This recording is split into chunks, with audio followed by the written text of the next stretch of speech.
Hey guys, so I have a play I want to take a look at with you. I'm coming to you from my own home this time, and I'm going to turn you around so you can see the mini white that I'll be working with. And we put this play in on Thursday, but it needs a little bit of work and a little bit of explanation. So it'll be useful for us to take a look at play 11, Oregon for Wedge on the whiteboard. Now we call this play Oregon because we took our open guard, and we moved him to the right. So this player is Gavin. Then we have Alex. Then we have Will, and then we have our tight end. Over here, we would have our open tackle, which would be Josh bumped down. And then we've got our jet back, who's going to come up here on the line of scrimmage. Now, we're going to put all of these linemen in 4-point stances. And this is going to be our only play that we're going to run on go. So the cadence will be go, ready, hit, but we'll never get to ready or hit. We'll just do go. Now, what's going on this play? We'll get a bubble over here. Now, when we ran this on Thursday, Mitchie had asked, do we ever throw the pass on this?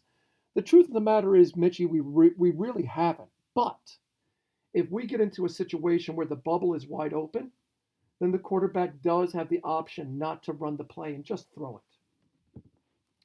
The wedge is one of the simplest plays in the world. It's also one of the oldest plays in football. It's easy to teach, but it takes a lifetime to put in. We are going to wedge right at our four-man, which will be Alex. Alex will make a call as to who is getting wedged. The person getting wedged will depend on where he's lined up. Alex likes to call the wedge victim, if you will, meet, meet. He'll also point at him. So whoever he points at and says meet, meet, that's the guy we're going to get. Now, if that person, probably a tackle, is lined up head on Alex, here's what we're going to do. Alex points at him and says meet, meet, meet. Alex blocks him in the center. Will blocks him on one side. Gavin on the other. So you see we have a triple team there.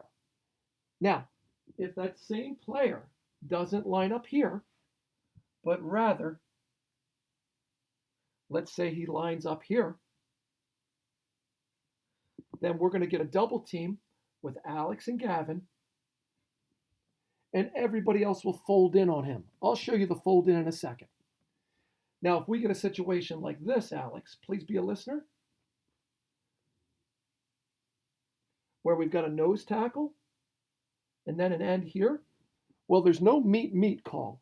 You're going to call go, go, and we're all just going to go straight ahead into this bubble. If they line up like this play might be a home run right away.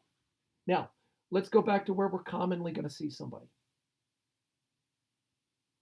Most commonly, we're probably going to see somebody right here. So, if the man is lined up there, we get a double team. But then our tackle, Will, is going to fold in, and he's going to block on Alex. Will, your job will be to make sure there's no air between you and Alex. The tight end blocks Will. The center comes over and he blocks Gavin. The tackle will block the center, and the jet will push on the center. And what will end up happening is we'll form a wedge that we go down the field pushing just this one player. We're going to have our tailback go right to the four-man, and the quarterback takes the snap under center and opens up and hands off to him. After handing it off, we want our wing back, who's here in an I, to stretch out in an option, and the quarterback hands it off and continues with the option. After they start to figure out the wedge, we'll do wedge keep, and the quarterback will keep it. But the secret to the wedge is getting this kid double or triple teamed and everybody else folding in on him. Play 11. Oregon, which stands for open guard right, for wedge. Remember, it's on go.